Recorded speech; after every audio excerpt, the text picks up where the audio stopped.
à Christ sans tabou, tout avec Christ, rien sans Christ. Votre émission mensuelle sur tout. Ah oui, sur tout. Alors, je reçois avec moi sur ce plateau des personnes dynamiques venant de tous bords, avec qui on va échanger sur un thème poignant, l'argent. C'est un thème controversé. D'autres en pensent que c'est bien, d'autres disent non, l'argent rend cupide, l'argent rend avare, l'argent rend orgueilleux. J'aimerais d'entrer d'abord, avant de dire, laissez le plaisir, mes chers invités, de se présenter. Merci Paul, je m'appelle Adiel, mademoiselle Adiel, pour ceux qui me connaissent d'ailleurs. Et j'habite à Bielefeld et actuellement je suis travailleuse. Merci, je suis contente d'être là. Merci Paul, c'est un réel plaisir. Moi c'est Sylvain, je viens de Berlin et je suis étudiant. C'est vraiment un réel plaisir d'être là ce soir avec vous. Alors bonsoir à tous, ou bonjour, dépendamment de l'heure à laquelle vous regardez. Moi c'est Gécolia Conda, je vis aussi en Allemagne et je suis étudiante. Donc. Wow. J'ai envie de dire, on est là avec différentes couches comme ça, de société pour parler un point commun que nous avons. J'ai envie de dire, quel est votre avis sur l'argent? L'argent, c'est bien.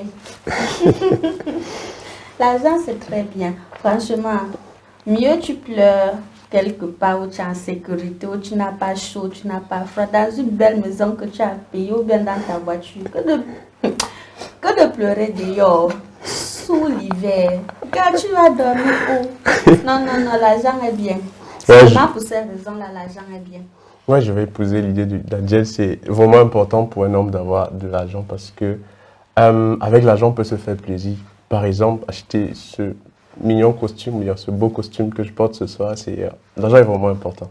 Je trouve aussi que l'argent, on a besoin de l'argent pour tout et partout. Donc pour moi, l'argent, c'est la base, c'est le d'abord. Et comme on dit communément chez les Camerounais, nous lave, l'argent prend au calme. Ouais, super. Je crois qu'on partage même aussi la même pensée. Ouais. L'argent nous amène, peut nous ouvrir des accès. L'argent peut nous aider à accéder à certaines choses. Oui, l'argent est vraiment important. Ça nous ouvre vraiment des accès dans le sens où nous pouvons accéder à des grands milieux, par exemple. Les chrétiens sont appelés à évangéliser. En entrant dans ces grands milieux, on a une facilité, ou bien l'opportunité de présenter notre Jésus, en fait, quoi. Et l'argent est vraiment un grand outil pour cela. Et pour ceux qui veulent faire des œuvres caritatives, sans l'argent, tu ne peux pas avancer. C'est clair que peut-être dans une œuvre caritative, peut-être tu vas recevoir du don des gens, mais ils te donnent quand même de l'argent. Ouais. Et pour construire hôpitaux, orphelinats, tu as besoin d'argent. Pour nourrir ces personnes, tu as besoin d'argent. Yes. Franchement, comme me disent, l'argent, c'est pas... L'argent, c'est important. C'est important, très important. Je trouve vraiment que l'argent, c'est important. Et beaucoup, quand ils voient des chrétiens avec de l'argent, ils se disent « Oh, il a trempé, oh, il a fait ceci ». Alors que c'est important de dire qu'on a besoin de l'argent, par exemple, dans l'église, pour la construction de l'église. La construction du temple, il faudrait bien l'argent. Par exemple, dans l'église, je m'occupe des enfants. Même pour le domaine des enfants, on a besoin d'argent. On a besoin, justement, ce sont des finances. Des matériaux pour qu'ils travaillent, tu dois leur apprendre dans leur langage. Tu as bien besoin sûr, des matériaux pour bien les sûr. enfants. Tu as besoin des bibles que les enfants vont pouvoir lire. Tu viens pas avec ta bible d'adulte. Tu as besoin des chansons adaptées aux enfants. Tout ça, ça s'achète. Ce sont des droits qui s'achètent. Tu ne peux pas créer tout, en fait. Et aussi, en parlant de l'église, on ne peut pas parler d'église sans parler de fidèles. Je pense aussi que l'argent est vraiment important dans l'évangélisation parce qu'on a vraiment besoin d'argent pour utiliser des grands stands pour pouvoir parler à des personnes de la bonne nouvelle. Donc, définitivement, l'argent est vraiment important. Ça passe partout. Désolée. Et pour mettre aussi en pratique l'amour. Si un fidèle vient à l'église et dit « Moi, j'ai un problème de loyer ou bien j'ai un problème avec la justice. » Moi, en tant qu'église, je fais comment si je n'ai pas d'argent? Je peux aider ce fidèle-là si j'ai de l'argent. L'argent n'est pas juste là pour qu'on sache que j'ai de l'argent, c'est pour servir. Et quand Dieu nous donne, il ne nous donne pas pour qu'on cache en bas de la table. C'est pour qu'on utilise, que son œuvre avance tout simplement. J'ai envie d'ajouter à tout ce que vous avez dit, vraiment, vous avez bien parlé des détails des bienfaits de l'argent, que l'argent aussi est une rançon en nos vies. La Bible nous dit encore dans Proverbe 13 au verset 8 que l'argent nous aide à c'est une rançon à payer, une rançon pour nos vies. Avec de l'argent, tu peux payer, je ne sais pas, l'hôpital pour tes parents, l'école pour tes enfants, même pour toi-même. On ne sait pas ce qui peut arriver demain. Ou si tu as accusé injustement, tu as parlé de rançon, tu as accusé injustement, on te met en prison, mais on te dit voilà, donne-nous 100 000, on te laisse sortir. Si tu as un peu d'argent, tu donnes et puis tu jouis de ta liberté. Si tu n'as pas d'argent, ben, tu restes dans la prison, malgré le fait que tu sais que bon, je ne suis pas coupable. Ouais. Cela en découle que l'argent crée des relations, en fait. Ça ouvre les portes. Ouais. Justement, les portes. Mais il y a aussi cette pensée-là. Lorsque on se rend compte que des gens, ils ont de l'argent, et puis ils se disent que là maintenant, je ne peux plus venir au culte le dimanche parce que je dois me reposer. C'est dû à quoi, Gécolia? Moi, personnellement, je pense que c'est dû à l'orgueil aussi. Parce que, voilà, il a déjà assez d'argent. Et puis, il se prend pour le centre du monde. Donc, pour lui, j'ai plus besoin de Dieu. Pourquoi avoir besoin de Dieu si j'ai déjà l'argent? En fait, il met l'argent au centre de sa vie, au point où il oublie, en fait, de revenir vers celui qui lui a donné cet argent. En tout cas, moi, je vois vraiment déjà le point de l'orgueil. À côté de l'orgueil, nous avons aussi, sans frais, le mépris, parce que l'argent nous donne de mépriser réellement les gens, de les regarder du haut, quoi. On se dit être au-dessus des autres parce qu'on a nos moyens, on se dit n'avoir plus besoin de l'aide de l'autre et vraiment ça diminue l'être en face de nous. Et l'argent aussi révèle nos plus pires vices. Ça veut dire en fait que si tu étais chiche, si tu n'aimais pas donner, c'est pas quand tu auras l'argent que tu vas donner. Ça peut même te pousser même à l'avarice. Je veux plus, je veux seulement l'argent, je veux amasser, je veux montrer aux gens que j'ai de l'argent, il faut qu'ils me respectent. En fait, tu prends l'argent comme la source en fait de ton bonheur. Pourtant, c'est pas la source de ton bonheur. J'ai envie de dire aussi que l'argent aussi fait, on oublie Dieu. Dans le sens où, voilà, il ne fait plus partie de nos priorités. Il n'est plus le centre de nos priorités. Lorsque j'ai un peu d'argent, les choses de Dieu passent en second plan au lieu d'être toujours en premier plan.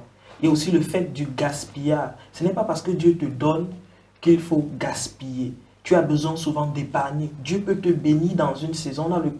On a l'exemple dans la Bible où il y avait 7 saisons qui étaient des saisons de bénédiction. Il y avait 7 saisons aussi de sécheresse. Il fallait épargner. Tu dois épargner aussi pour des projets à venir. Si tu dois avoir l'enfant, tu dois épargner un argent. Ce n'est pas parce que aussi tu as de l'argent que tu dois gaspiller à tout bon. Oui, toujours dans ce sens. Quand tu ne reconnais pas en fait que ton argent vient de Dieu aussi, ça te pousse à faire tout et n'importe quoi avec ton argent. Tu dois balancer par la fenêtre parce que tu as vu telle personne a des grosses voitures, de belles chaussures, de beaux costumes. Je dis non, moi aussi je vais avoir, mais c'est pas avec, tu n'y vas pas avec la bonne intention. Peut-être l'autre personne, elle sert véritablement l'Éternel et au travers peut-être de son habillement, elle atteint d'autres milieux. Il y a des personnes, je ne peux pas les évangéliser en ayant et ils acceptent. Pourquoi est-ce que je vais venir dans ton église, je crois en ton Dieu, alors que tu ressembles à un clochard? Oui. C'est aussi là qu'il faut se dire vraiment qu'il faut trouver les astuces. Comment est-ce qu'on doit s'y prendre pour que Christ demeure au centre de nos vies, malgré que je suis béni. Et c'est comme ça que David pouvait dire dans le livre des Psaumes, au chapitre 26, au verset 2, sonde-moi, examine-moi, afin que je sois toujours lucide, afin que je sois toujours au devant de ta face, que je n'oublie pas dans ce sens-là. Et montre-moi mes intentions.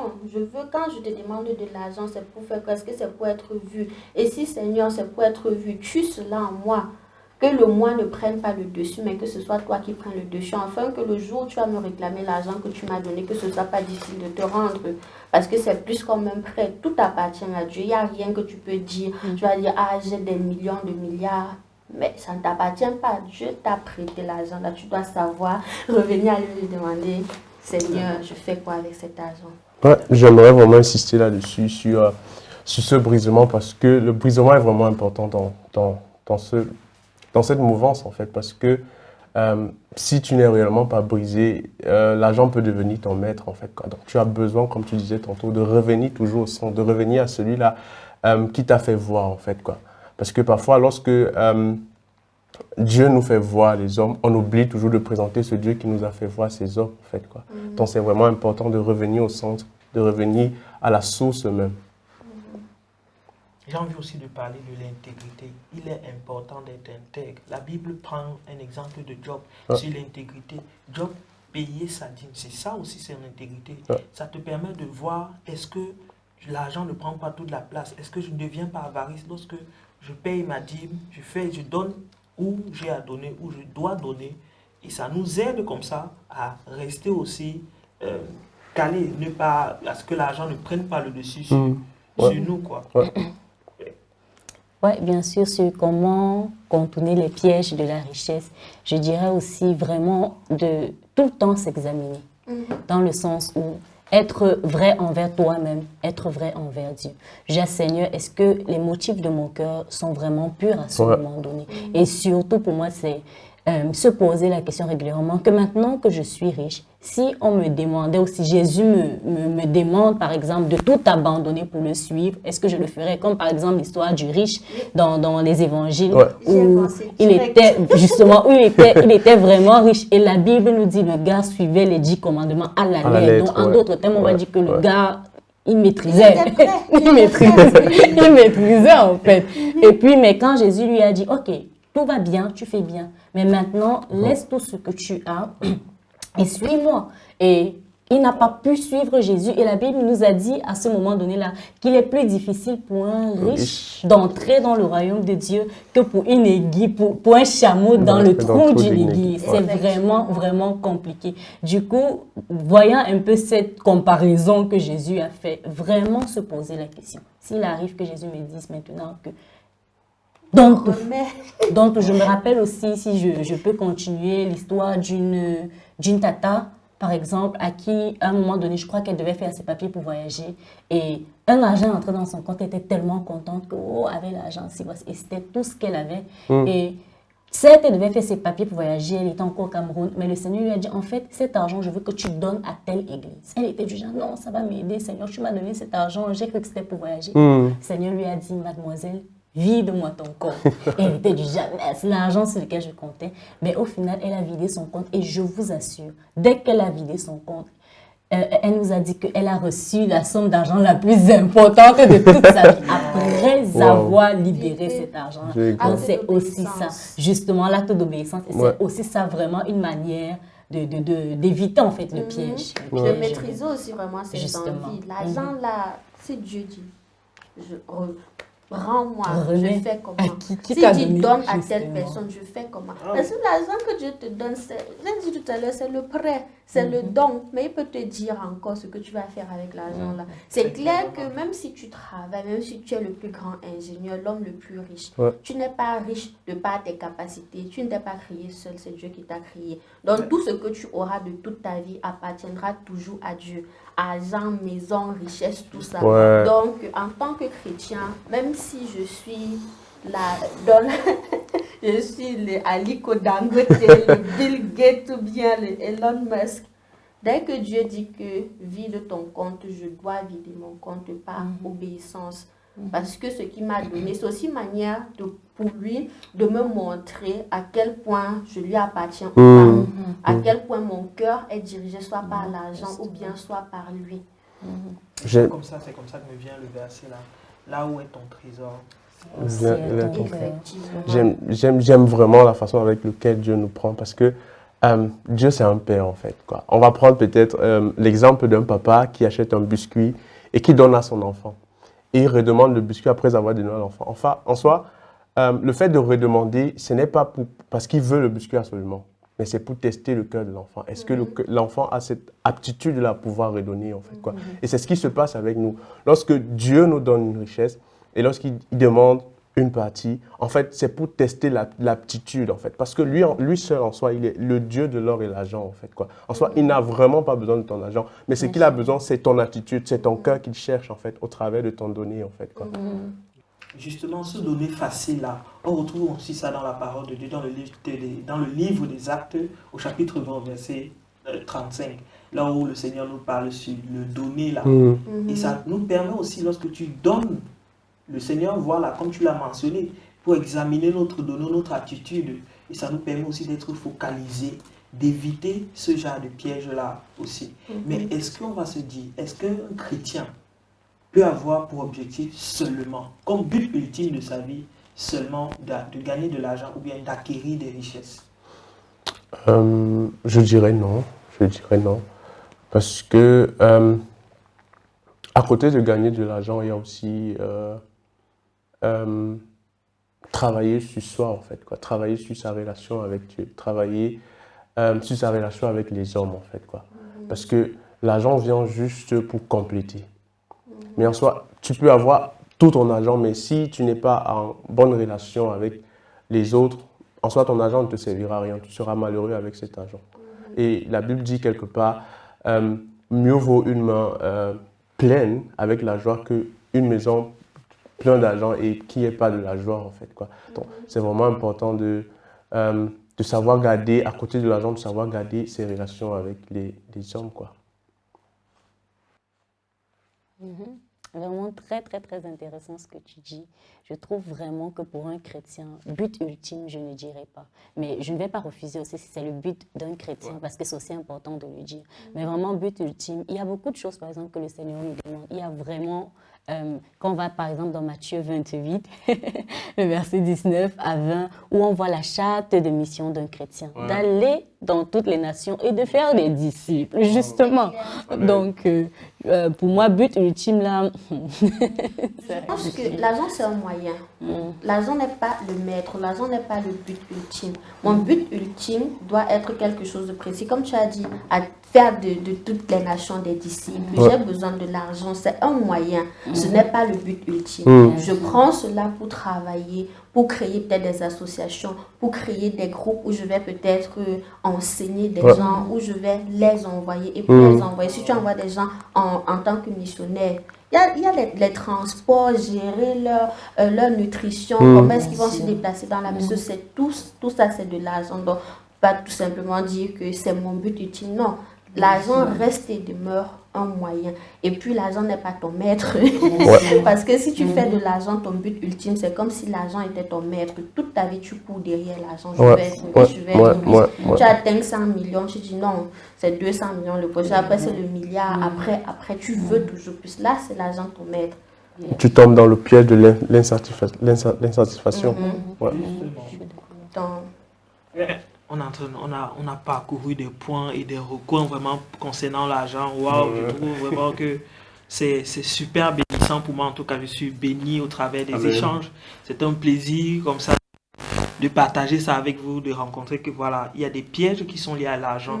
Mais aussi, l'argent a son bon côté qui permet d'avoir des accès, qui permet d'aider, qui permet de subvenir à des besoins. Mais aussi, on doit rester, en tant que chrétien, on doit rester dans cet équilibre-là. Est-ce que l'argent n'a pas pris la place du maître? Est-ce que l'argent n'a pas pris la place de Dieu dans ma vie? Où est-ce que j'en suis? C'est comme l'histoire en fait d'Ananias et de sa femme Saphira. Tu sens que l'argent a pris la place dans leur vie. On leur a rien demandé. Parce qu'ils ont vu que les autres vendaient leur terrain, leur possession et avaient de l'argent et allaient donner à l'église. Ils se sont dit, ah, si nous aussi on fait ça, on va nous voir et tout. Ils sont allés vendre leur possession et sont venus mentir sur la somme qu'ils ont reçue. L'homme manque, la femme manque, on connaît les conséquences. 5 minutes, les gars étaient au sol morts. Parce qu'on ne leur avait rien demandé. Ils auraient tout simplement pu garder leur possession. Mais aussi par avidité, pour qu'on les voie, pour que je ne sais pas quelle était leur intention. Mais l'argent, on voit clairement que l'argent avait pris la place de leur maître. C'est parce qu'ils étaient dirigés par l'argent qu'ils ont fait quelque chose d'aussi insensé en fait. Parce que ça ne s'explique pas. Personne ne t'a rien demandé. Tu dis que je vends, mais tu viens mentir sur la somme que tu as reçue. Et beaucoup aussi nous tombons vraiment dans ce piège-là que Ananias et Saphira. Je pense pas que ce qui s'est passé, la scène qui s'est passée, ça arrête juste à Ananias et Saphira. Beaucoup aussi dans nos églises. On aime beaucoup le paraître en fait. Est-ce que les autres me voient en fait, quoi. De par mon argent, je veux être vu par des hommes. Je veux être vu pour la scène. En telle sorte que je fais maintenant des dons, mais plus avec l'humilité en fait. Plus avec un cœur sincère, un cœur pur en fait. Mais je le fais dans l'optique de que les hommes me voient, que les hommes m'apprécient, que les hommes m'acclament en fait. Or, ce n'est pas ça. Prononce mon nom, c'est la chair. Je remercie le fidèle qui a donné telle donation. Ça va nous permettre de construire le temple. Et maintenant, quand je m'arrête vraiment, je me rends compte que l'argent, c'est un sujet vraiment qui est abordé dans la Bible. Du coup, d'où l'importance, parce que justement, dans nos églises, on a pris comme tabou de parler de certains sujets. Si vraiment on se rend compte, je crois que c'est difficile pour beaucoup de pasteurs, par exemple, de parler de l'offrande, parce que oui, il s'agit de l'argent, le chrétien. Du coup, je vois vraiment l'importance et je bénis vraiment les Seigneurs que ce sujet-ci soit venu sur la table. Donc, vraiment, Amen. Amen. Et comme tu dis, beaucoup de pasteurs ont la difficulté, par exemple, de parler d'offrande. Certains ont la difficulté de parler de richesse. Parce qu'on va dire que, ah non, le chrétien n'est pas censé être riche, il doit être humble. Mais quand on regarde la Bible, il y a tellement de personnes riches. Abraham était riche. Job était riche. Jacob était riche. Isaac était riche. Tous ceux que nous appelons en tant que chrétiens, nos ancêtres, que Dieu a bénis, étaient riches. David était riche. Salomon était l'homme le plus riche. Et même, il était riche en argent, en sagesse. Il était riche. Pour dire, tu ne peux pas te lever et que non, le chrétien n'est pas censé, il n'est pas censé. Combien ces personnes-là ont impacté leur environnement? Peut-être ils n'avaient même pas juste l'argent, ils avaient des possessions. Tu as des brebis, tout ça, ça se comptait par milliers. C'est de l'argent. Ça me fait intervenir un verset là où des gens ont dit heureux les pauvres en fait, quand ils auront le royaume des cieux. Mais j'aimerais vraiment intervenir, ou bien j'aimerais vraiment insister, parce que la Bible disait les pauvres en esprit, en fait, pas les pauvres en matériel. Parce que la richesse est vraiment importante. J'ai envie de dire, un chrétien aspire à la richesse, parce que c'est vraiment important, en fait. Pour accomplir l'œuvre de Dieu dans ta vie. Il y a tellement de choses que nous chrétiens n'arrivons pas à faire parce qu'on n'a pas l'argent. Tu veux bien, tu as des projets, tu as de belles idées, mais ton compte est à zéro. Tu veux faire ça comment? Tu peux prier autant que tu veux, mais tu dois aussi travailler.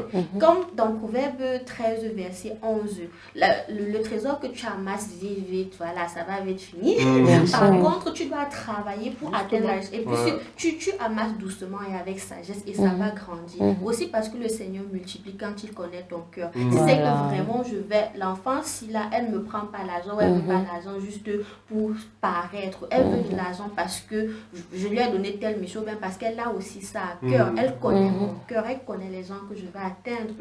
Sans argent, tu es chrétien sans argent. Il y a personne qui ne veut pas venir à l'église parce qu'ils se disent que quand je suis chrétien, je vais manquer de tout.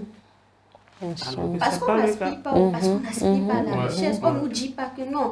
Ressemble à Abraham, ressemble à Jacob. Et vraiment, parlons du Seigneur qui connaît le fond de notre cœur. Ça me rappelle l'histoire par rapport à Salomon, quand le Seigneur lui a demandé « Qu'est-ce que tu veux ?»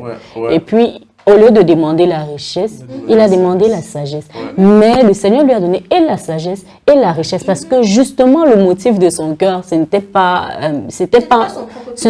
son propre plaisir, justement. Mais le Seigneur, justement. Donne-moi la sagesse pour diriger ton cœur. Voilà. C'était le cœur justement, de Dieu. Justement. C'était pas une bénédiction à nous dire. Aujourd'hui, si on n'a pas ce cœur-là, tu veux servir Dieu comment? Si tu peux pas me demander, Seigneur, qu'est-ce que tu attends de moi? Bien, Seigneur, regarde, dans ma vie, je vois qu'il y a des enfants qui sont dans tel quartier, je vois qu'il y a tel problème. Et si j'avais une telle somme, je pourrais faire telle chose dans ce quartier. Qu'est-ce que moi tu vois? Dans ce sens-là, est-ce que je pourrais avoir telle somme pour pouvoir accomplir ce projet? Ce sont tes enfants, ce sont tes créatures, ce sont des personnes que tu aimes de tout cœur. Ce sont des personnes pour lesquelles tu as donné ta vie. C'est le cœur que tu as. Bien sûr. Et Dieu bénira tes efforts si tu fais de lui tes délices. C'est que c'est lui le premier que Amen. Cherche d'abord le royaume des cieux. Le reste sera donné par-dessus tout. C'est super. C'est super. Et c'est sur ce merveilleux verset, cherche premièrement le royaume des cieux et tout le reste sera donné par-dessus, que nous tirons comme ça à la fin de cette émission. Nous espérons vraiment que cela t'a béni. N'hésite surtout pas à partager autour de toi, à inviter tes amis. Laisse-nous en commentaire ton histoire, ce que tu as appris de cela, comment ça t'a fait du bien. Partage avec nous ton témoignage. Nous sommes aussi sur les réseaux sociaux, via Instagram, à travers le hashtag Chris Santabo, sur la chaîne Christ for All. Très bientôt.